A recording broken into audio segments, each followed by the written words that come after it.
Достар, бұл ютубтағы ұйқы туралы ең пайдалы және де қысқа да нұсқа видео. Бәріне сәлем достар, менің есімім Қазақ профессор Сағым Нұрдәулет. Бұл Қазақ профессор арнасы. Бүгін біз ұйқы туралы, сапалы ұйқы туралы айтатын боламыз. Себебі ұйқы ол энергия. Егер де сенің ұйқың дұрыс болмаса, сәйкесінше сенің энергияң төмен түседі. Сондықтан энергияны сақтап қалу үшін ұйқыға қалай дайындаламыз? Ұйқыны қалай дұрыс ұйықтаймыз? Қалай таңертең ұйқыдан тұрамыз деген сияқты тақырыптарда сөз қозғайтын боламыз. Ендеше арнаға тіркеліп кетіңіздер, лайк басып кетіңіздер, менің инстаграм әлеуметтік желіме тіркеліп кетіңіздер, ссылкасы описаниеда. Ендеше бастаймыз. Сонымен ұйқы. Біз үш нәрсеге бөлейік. Біріншіден кешкі рутина, екіншіден ұйқының өзі, үшіншіден таңғы рутина. Ұйқы ол ұйқыға дейін басталады, яғни ұйқыға кеткенге дейін басталады.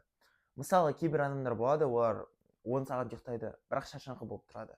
Не үшін? Өйткені олар ұйықтарға дейін дұрыс әрекет жасамады.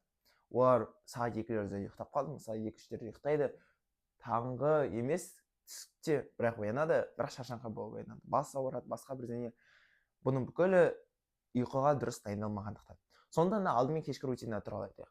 Кешкі рутина ол ұйқыға 5-6 сағат бұрын дайындалады, 6-7-8 сағат бұрын дайындалады. Мысалы, кешкі сағат 5-тен кейін кофе ішпе, неге? Себебі кофе ол сенің ұйқыңды ашады, ұйқыны ашушы фактор. Кейбір ғылыми деректер айтады, кейбір деректерде айтады, кофе ол керісінше өмірді жақсартады, кофені ішу керек, бірақ әрине мөлшерімен. Ішпе демеймін, бірақ мөлшерімен ішу керек. Және де қай уақытында, өзінің бір нақты уақыты болады, сол уақытында ішу керек. Кешке қарай кофе ішпеген дұрыс. Әйтпесе ұйықтай алмай қаласың. Одан кейін ұйқының алдында 1 сағат бұрын жылы душқа түс.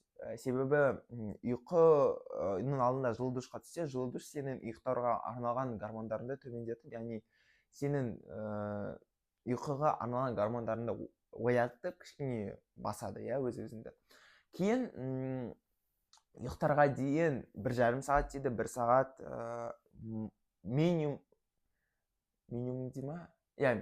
минимум жарты сағат телефон шұқылама, телевизор көрме. Себебі оның бүкілі кортизол. Кортизол ол ұйқыға арналған мелатонин гормонын бұзады. Осылайша сенің ұйқың кетіп қалады. Сондықтан да телефон қараған кезде, көбінесе телефон қарап жататын адамдар түнге дейін ұйықтамай жүре береді. Сондықтан да бұндан алыс бол. Оның орнында мысалға медитация жасай, далада серуендеп келіп кітап оқы.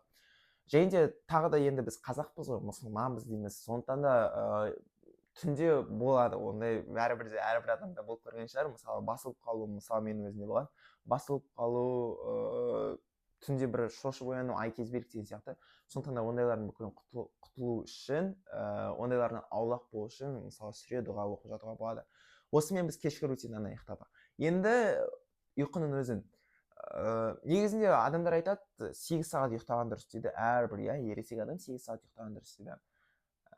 Алайда кейде болады, мысалға спортшыларға көп сағат ұйықтаған, мысалға 9-10 сағат ұйықтаған кейде пайдалар, өйткені олардың физикалық күштері көп кетеді, және де оған восстановлениеға көп уақыт керек болады. Ал кейбір адамдар болады, олар табиғатынан солай, оған аз уақыттың өзі жетеді.